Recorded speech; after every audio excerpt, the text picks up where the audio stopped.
Today, we are digging into a case from 1965 to 1966, when 6 young men took off from their life experience school and crashed their boat on the eliminated island of Atta.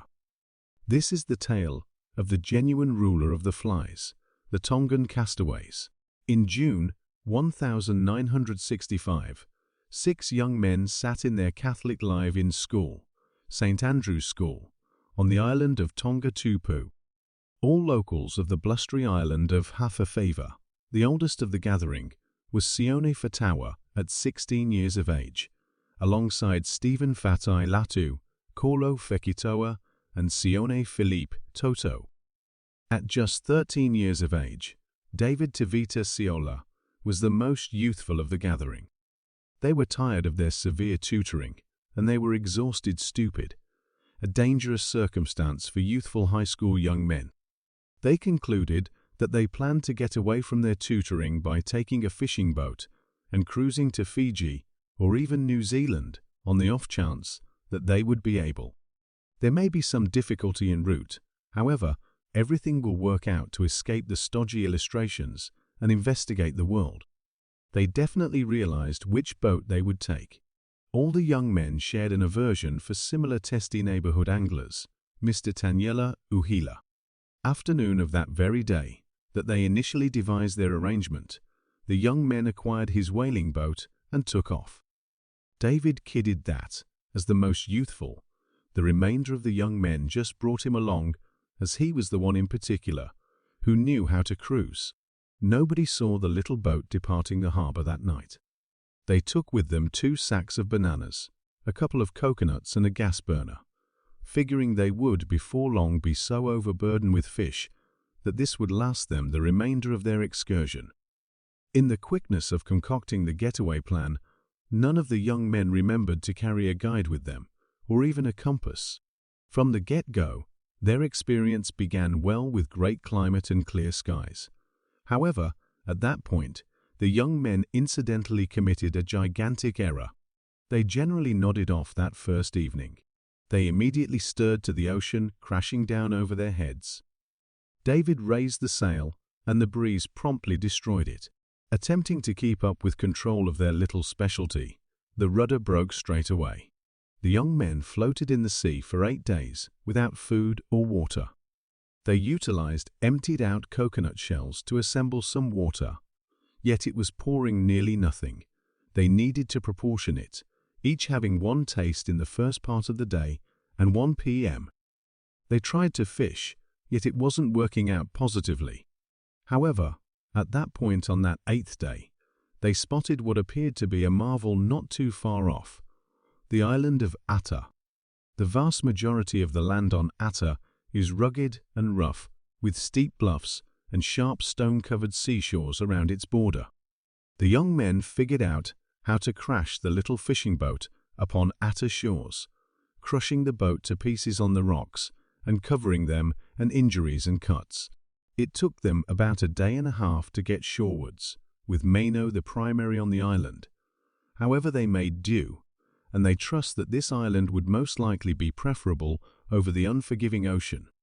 Depleted, the young men dug a cavern and rested. Sione and Stephen, the 2 oldest, normally both fell into the positions of authority and shared the obligation, one giving guidance and direction to their endurance, and the other giving peaceful consideration and exhortation to the young men, with them imploring together every day for their salvage. However, the young men knew scarcely anything about endurance together. Sione attempted to recall the little deceives about the island Wild his dad had shown him. However, the young men had been carrying on with a cutting-edge life in the most populated city in the Tongan realm. Tracking down a little sticking precipice, the young men made improvised beds underneath it, offering them some insurance while they rested. They dug out trees to top off leisurely with water.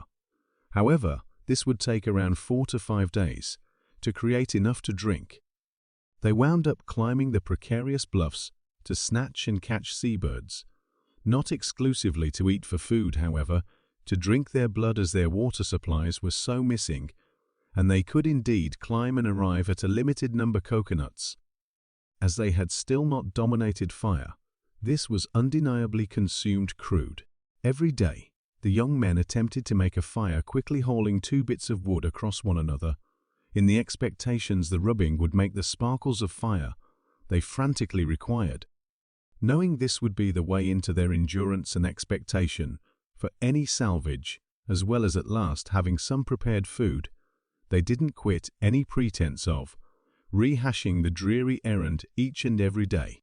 In some cases, the young men would contend and battle between themselves. However, each time this occurred, they settled on a break to quiet down. They would go for strolls in the wilderness alone and cry, attempting to soothe themselves prior to getting back to the gathering. The significance of their endurance and cooperating to do so was undeniably more significant than any senseless quarrel. It was concurred among them that subsequent to belligerence, they would need to burn through 4 hours separated.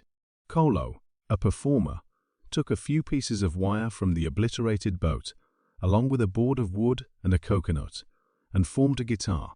To involve themselves, the young men composed melodies.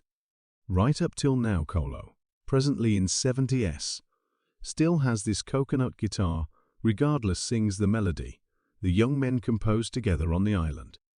This is the tale about this island, an island so hard to arrive on. This island has got 2 frightening mountains. In the event that I make an off-base stride, I fall into the sea. Here the dates are obscure, as neglected endlessly tears are my day-to-day food.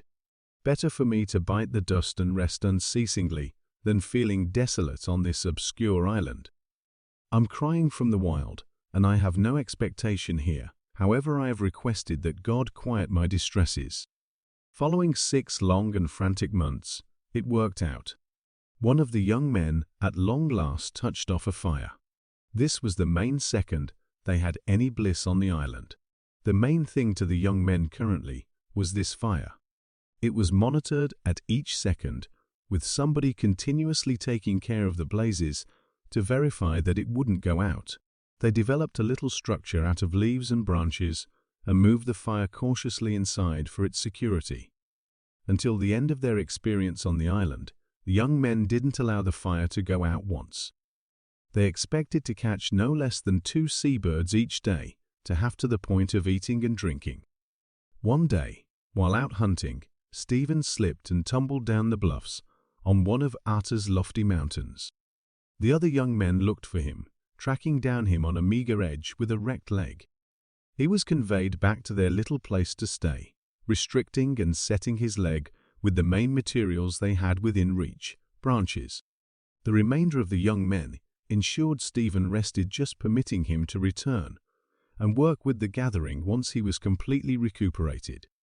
As indicated by the gatekeeper, Sion had apparently kidded, "Just relax. We'll go about your responsibilities, while you lie there like ruler Taufa Autupu himself." Stephen's recuperation required a couple of months before he was even ready to walk once more. Yet the young men dealt with him, getting his portion of the island errands up to that point. Every day, the young men would go out and investigate the island, with expectations of tracking down something to help their endurance or salvage. At the point when they at last arrived at the culmination of one of the level-top mountains on Ata, they made an astonishing revelation. The remnants of the old town that had been evaluated by Skipper McGrath in 1863. There, the young men tracked down wild yucca, different vegetables, and incredibly, the relatives of the chickens abandoned by the town in their clearing. Every evening, the young men played a game, catch the chickens. In the long run, they had around 200 of them written up. They kept these chickens alive, taking care of them coconut scraps, and really focusing on them. These chickens gave them a consistent food source through eggs. The main time the young men would kill and eat a chicken was assuming they concluded the weather conditions was too perilous that day to go out and chase seabirds, as they didn't need one more kid harmed as Stephen had been. Inevitably, the young men fabricated a pontoon and attempted to get away from Ata. However, the arrangement fizzled when the pontoon self-destructed about a pretty far shore and the young men had to swim back. It was presumably for the best that this plan bombed, however, as they actually didn't have a compass and were going out of the dark ocean rather than towards different islands as they had accepted. Following a year or so on Ata, the young men had in essence surrendered any expectation of salvage. They started to acknowledge that they might need to experience their other days on the island. They raised themselves a more long-lasting safe house and started dealing with developing the vegetable gardens that had been abandoned by the old townspeople quite a while back. The young men would fill in as a couple on every island task they had, dealing with the nurseries, really focusing on the chickens, going hunting or taking care of the fire. Every day, they worked out, expecting that assuming they got lethargic or feeble, the island would ultimately kill them. They made a badminton court, playing badminton competitions between them. While out investigating one day, the young men tracked down the bones of one of the keep-going individuals to live on the island, an elderly person. The young men took his bones and gave him a legitimate interment and memorial service, petitioning God for the elderly person and as far as themselves might be concerned, trusting they would be saved and not follow a similar destiny and pass on at that. As of now, Peter Warner was on his own experience. Peter was the most youthful child of Arthur Warner, who at one time was the most influential man in Australia. Peter, the black sheep of his family, had not emulated his dad's example as he fantasized turning into an angler. Presently, the skipper of a boat called Just David, Peter was cruising home from Tonga in 1966. As his boat went past Ata, one of Peter's groupmates thought they heard a human voice. Peter excused this, letting him know it was simply seabirds, however consented to go in for a more critical look. On September 11th, as the fair David went past Ata, Peter saw consume and burn blemishes on the island.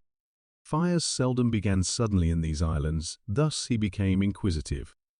Peter pulled into Ata to have a more critical look, actually keeping his separation, as he had heard stories of gotten away from Tongan convicts marooned on neighboring islands.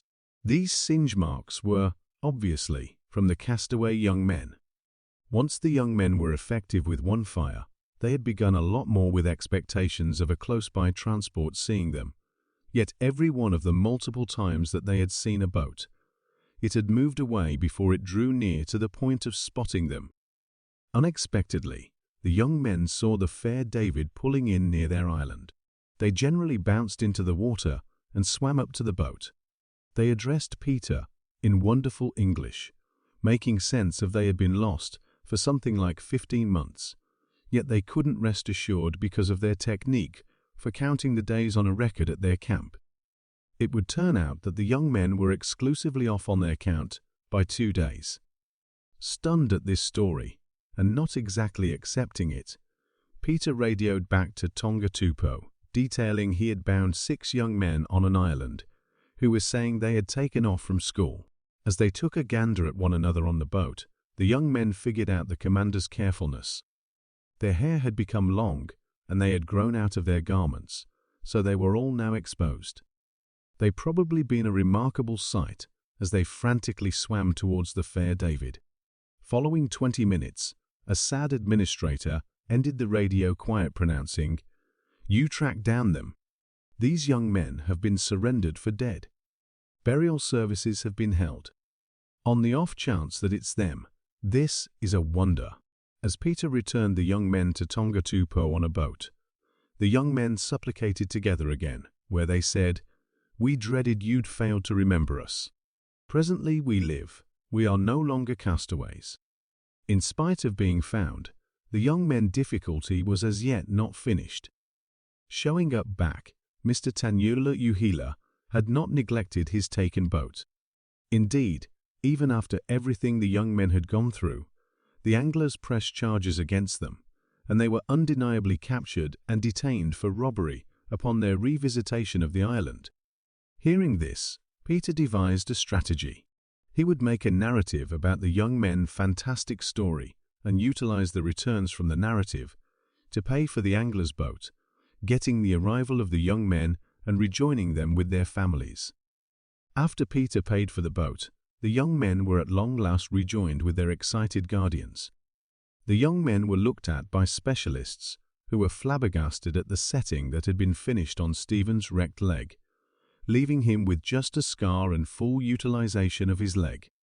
The young men then, at that point, proceeded to assist Peter with making the narrative and recover the cash for the boat, getting once again to Aita to film just a brief time after their salvage. This narrative was circulated on Australian television in 1966. Hailed a legend, Peter got a lobster catch privileges in Tongan waters from ruler Taufa Ahau Tupu IV as a compensation for saving the young men.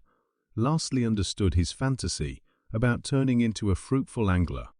Kolo Fekitoa passed on in 2017 at 71 years old, and a considerable lot of the other young men are presently living abroad in Australia, the US and, surprisingly, New Zealand. In the narrative the young men made with Peter, they express their desires that one day the Tongan public could get back to Aita Island and repopulate, not as castaways as the young men had been, but rather as the residents who had lived there before the island was obliterated by slave masters. Tragically, right up to the present day, and in spite of the desires of the relatives of the resettled Ata of individuals, the Tonga realm has been not able to repopulate Ata, yet many expectation that one day it will be conceivable and the island will flourish with individuals in the future, as it once did for thousands of years.